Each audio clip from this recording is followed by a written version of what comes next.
यहाँ से आज हम पढ़ेंगे जो है एक शरद जोशी की एक कहानी है जिसके हम मामा हैं। ठीक है, हाँ ठीक है, जिसके हम मामा हैं वो शरद जोशी की है। और शरद जोशी की ध्यान से शरद जोशी का जो जन्म है वह हुआ था 21 मई 1931 को इनका जन्म हुआ था। ठीक है, और इनकी मृत्यु हुई थी 5 सितंबर 1991 इनकी मृत्यु हुई थी।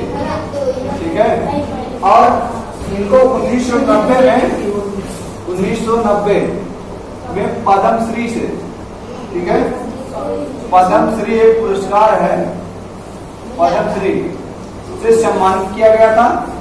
ठीक है, और इनकी कुछ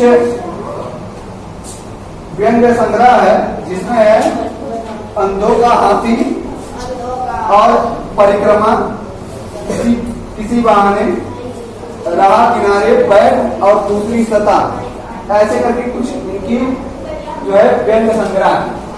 थोड़ा सा कहानी को हम जो है पढ़ते हैं और आप लोग जो है एंजॉय करेंगे। अब इसमें इसको हम लगा दिए हैं, लेकिन इसमें जो है आप लोग इसको देखिएगा और साथ ही साथ इसमें जो है मैं पढ़ता हूँ और ध्यान से जो है आप लोग उसको सुनिए। ठीक है, और कहानी में है कि एक सज्जन वाराणसी पहुंचे। क्या पहुंचे? वाराणसी। और वाराणसी जैसे ही स्टेशन पर उतरते हैं तब तक एक लड़का जो है दौड़ता हुआ आता है और बोलता है मामा मामा। इसके बाद लड़के ने लपक कर चरण छुए मामा। हाँ, उसके बाद मतलब समझो जैसे मैं जो है अभी वाराणसी स्टेशन पर उतरा ही हूँ तब तक एक छोटा लड़का छोटा दौड़ कर आता है, चरण पकड़ लिया।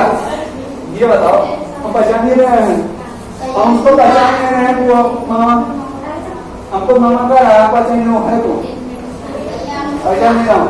यही घटना हुई, देखो ध्यान से, यही घटना हुई तब भी पट रहा है, देखो ध्यान से। और बोला कि मामा जी। लड़के ने लपक कर चरण छुई, वे पहचाने नहीं, बोले तुम कौन? अब वो देखो चरण तो छू लिए लेकिन पहचान नहीं पाए, बोले तुम कौन? तो वो लड़का बोलता है मैं मुन्ना, नाम भी खतरनाक रखा है, मैं मुन्ना। और अब मामा जी कहें मुन्ना, अब मुन्ना बोलने के बाद पहले दिमाग में रिश्तेदारी में जितना रिश्तेदारी में होगा दिमाग में रिश्तेदारी में मुन्ना लड़का है, दिमाग पहले ही पहुंचा होगा। तो बोला कि मैं मुन्ना, आप पहचाने नहीं? वो लड़का बोला कि मेरा नाम मुन्ना है, आप पहचाने नहीं? और मुन्ना वे सोचने लगे, हाँ मुन्ना भूल गए आप मामा जी? खैर कोई बात नहीं, इतने साल भी हो गए। अब वो लड़का जो है, वो जो लड़का है वो ये बात का क्या बात जैसे वो लड़का जो है कह रहा है कि मामा जी आप पहचाने नहीं, और साथ ही साथ वो लड़का कह रहा है कि हाँ शायद इतने दिन हो गए हैं मिले, आप भूल गए होंगे। ठीक है, तो इसमें बोले कि मैं मुन्ना, आप पहचाने नहीं मुझे? मुन्ना वे सोचने लगे कि मुन्ना। उसके बाद बोले हाँ मुन्ना भूल गए आप मामा जी? खैर कोई बात नहीं, इतने साल भी हो गए, तो मतलब कितना साल भी हो गया। अब वो लड़का बहाना बना रहा, अपने आप को साबित करने में लगा है कि नहीं ये हमारे मामा जी ही हैं। अभी देखो, तुम यहाँ कैसे? मैं आजकल यही हूँ। अच्छा, हाँ मामा जी आपने अपने भांजे के साथ वाराणसी घूमने लगे, मतलब वो लड़का जो है बन गया अब वो मामा कहते भांजा बन गया। अब भांजा बन करके कहाँ घूमने लगा? मामा जी अपने भांजे के साथ वाराणसी घूमने चले गए, घूमने लगे। चलो कोई साथ तो मिला, अब वो भांजा बना लिए और साथ साथ घूमने लगे, कभी इस मंदिर कभी उस मंदिर। फिर पहुंचे गंगा घाट, ठीक है, ठीक है। रुक जाओ, हाँ यहाँ पे देखो। फिर पहुंचे गंगा घाट, सोचा नहा ले। मुन्ना नहा ले, यहाँ देखो, देखिए इसमें कहाँ पूछा है, इसमें तो दूसरा कहीं दिया होगा। हाँ वही ऐसे नहीं, सोचा नहा ले। मुन्ना नहा ले, जरूर नहाएंगे मामा जी, वाराणसी आए हैं और नहाए नहीं, यह कैसे हो सकता है? बनारस, इसमें वाराणसी लिखा है, बनारस, कोई दिक्कत नहीं, नाम दोनों एक ही है, थोड़ा सा डिफरेंट है लिखने में, ठीक है। वही की बात हो रही है, वही जगह की बात हो रही है, ठीक है। वाराणसी आए और नहाए नहीं, यह कैसे हो सकता है? मामा जी ने गंगा में डुबकी लगाई, हर गंगे, और बाहर निकले तो सामान गायब, कपड़े गायब और लड़का भी गायब। समझ में आया? बहाना बना रहा था, मतलब मामा जी इधर लगा रहे हैं डुबकी, और डुबकी लगाते ही कपड़ा सामान सब कुछ गायब।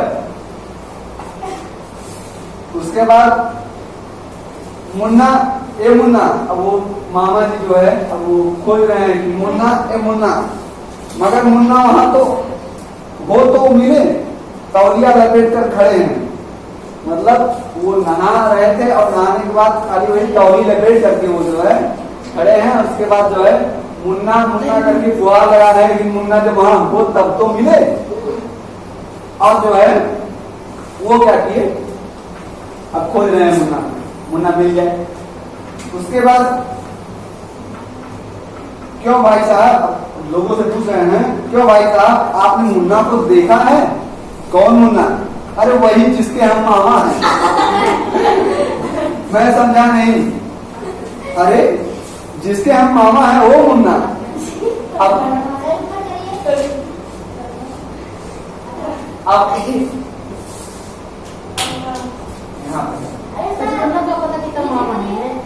बस यही है, कपड़ा लगा दिए। देखो उसके बाद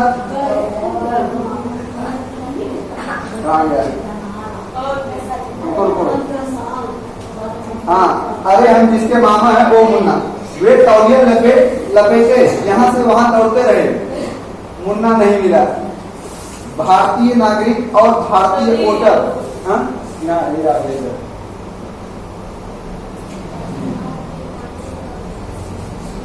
देखो, भारतीय नागरिक और भारतीय वोटर के नाते हमारी यह स्थिति है मित्रों कि चुनाव के मौसम में कोई आता है और हमारे चरणों में गिर जाता है, मुझे नहीं पहचानता है, मैं चुनाव का उम्मीदवार होने का एमपी मुझे नहीं पहचानता।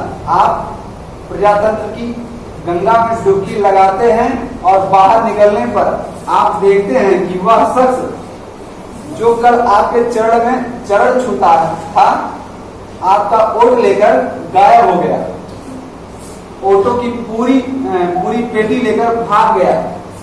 समस्या के घाट पर हम तौलिया लपेटे खड़े हैं, सबसे पूछ रहे हैं क्यों साहब, वह कहीं आपको नजर आया? अरे वही जिसके हम वोटर हैं, जिसके हम मामा हैं। 5 साल इसी तरह तौलिया लपेटे घाट पर खड़े बीत गए, जिसके हम मामा हैं शरद जोशी।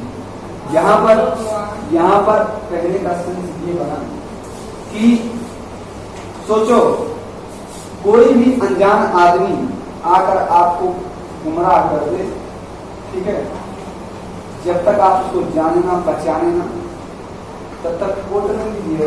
वोट के बारे में है ना, यहाँ तुलना उसी से की गई है, वोटिंग से। आप देखते होंगे कि गांव में, घर में सब आते हैं,